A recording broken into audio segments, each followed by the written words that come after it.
Warriors, they have frankly been a very average team in that time. So you have the floor. What are you diagnosing Golden State with right now? No, but Stephen, are you going to let me have the floor? I get it for a little bit? Appreciate that. Sure. Thank you. Thank you. Welcome back to work. Yeah, thank you. See, he wouldn't do it. He couldn't do it. Couldn't do it. Look, they don't know what they are. I mean, it's without him, he's the fulcrum. And Draymond Green is such a good defensive player and has been such a great leader. That's been tested lately. And there's a void. I mean, that's the truth. There's a void without him. 6-4, I don't think that's real. I think that's a little bit of a mirage. I don't think they think they're onto something without Draymond Green. He's good enough to make any team a good defensive team. So without him, they're what, 16th, 17th in the league in defense. He's always made the Warriors a good defensive team. The hard thing with these things is when a player goes through something like this, or a team, and I was there for many distractions. I mean, you guys covered all of them.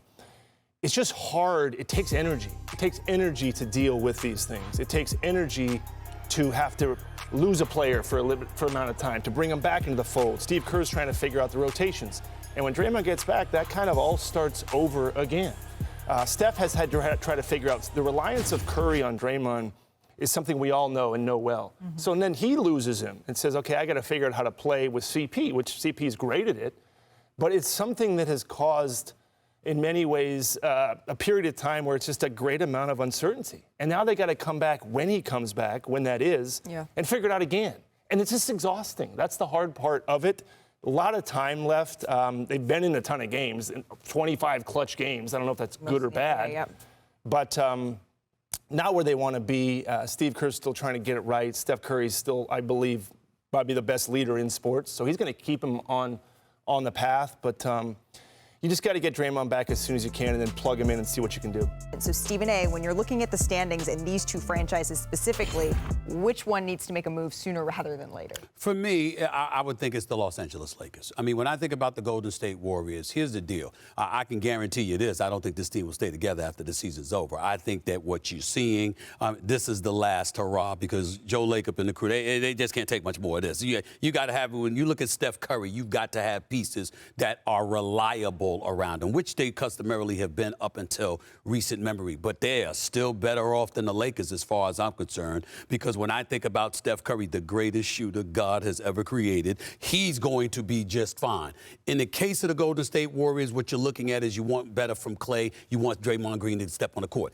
With the Los Angeles Lakers, Anthony Davis is playing all-world. Yep. LeBron James is all-world. Absolutely. And there is an APB out for everybody else on the squad. I mean, damn it, local police, FBI, everything. Nobody can find them. I mean, you can't find them. They can't shoot. They can't seem to defend. They don't seem to give you consistent effort. They're 20th in offensive rating. They're 21st in defensive rating. And they look like a team, dare I say, that is distracted. By what? They don't distracted by. You know, when you live in L.A., it is distracted. Well, listen, but they got all those banners across the street, too, in L.A., right? That's not them. That's not these dudes. That's not these dudes. Everything you said, I agree with. I'm not talking about LeBron and Anthony Davis, by the way. Not those two. And by the way, they've played in all the games. That's right. Neither one has had any health issues so far. They've played, right? One here, one there. Stephen A., they're not good enough. The Lakers aren't. You're saying these names. They were good enough for a stretch last year. After Rob Pelinka made that deal, every piece fell properly into place. What are the chances that's going to happen again with Houston outperforming expectations? Oh, wait, the Minnesota Timberwolves outperforming expectations. Even Oklahoma City has got to be at least a year early. That's three teams outperforming. Where are the Lakers in that? And are their rosters even top-heavy with those two Hall of Famers? Are they as good as Oklahoma City's roster? No. Yeah, and I think the Lakers and the Warriors are both facing these upstart teams in Minnesota, Oklahoma City, and, of course, the defending champions in Denver. These are deep rosters. They're well-balanced. These are teams certainly in Denver and with size, and they do not have depth on these rosters. Mm-hmm. And when you have not, especially with the Lakers, when you don't have young players that you've drafted under contract that are moving up and you're always having to go trade for them, after a while, you get diminished returns. That's why Austin Reeves, you talk to teams who would like to deal with the Lakers. One name comes up. Will the Lakers include Austin Reeves in a deal? That's the player who has great value in trades. The Lakers, understandably, they're very reluctant to put him in any deal. And if Austin Reeves isn't in a trade, it's hard to imagine a difference maker L.A. can acquire. Would you, Bob? Would you put him in a trade? No. I think he's a good player. He's got a great contract, by the way. Let me ask you, anybody this.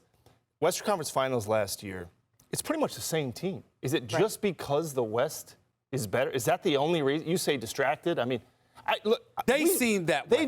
They do seem distracted, but the team I saw, and Anthony Davis, he said to someone before the game in the in-season tournament in Vegas against the Pacers, he said, I'll show you what a Game 7 looks like. He said that to somebody. What did he get, like 30 and 20 in that game? 40. 40 and 20? Yeah. Remember, these guys have they have their next 11 of 12 at home across the street in LA. We may feel very differently about them after this. 8 or 9 wins are requisite. No. Turn my attention to Wilbon here. Yeah, do that. I thought you were coming to me. I thought you were coming to me. That's great. Listen, Thank y'all. you. Listen, everybody up here knows basketball. This is basketball. This is not football. You got 2 superstars. You know what everybody else needs to do? Your job. He ain't asking but so much. Ain't nobody asking Hachimura. Ain't nobody asking Angelo Russell to go out and average 25. Ain't nobody asking Austin Reeves to go out and average 25. Do your job. That's why I can use the word distractions. Because when you can't perform your everyday duty, if I got a superstar like LeBron James, and a dude playing like a superstar in Anthony Davis, I'm like, damn, if I'm halfway decent, we in good shape. Ask you a quick question. That's basketball. You look at the rest of the rosters. Just confine it to, let's leave Denver out.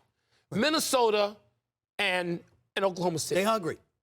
Do you think the rest of their rosters, after you take the top 2 off, you think the rest of their rosters are as good as Oklahoma City and Minnesota? No, but they ain't this no bad, chance. Mike. That's the difference. They're not this bad. Do your job suggest they can do it better than the competition? And I'm saying to you, they can't, they can ride the, and they won't. If you they won't. One of the dates you'll be that's going to be James. circled that potentially no will see more people doing their job is January 15th. Yeah. The next one coming is job somewhere else. Players, exactly, that certain players become available, and we will see if they are still on the Los Angeles Lakers.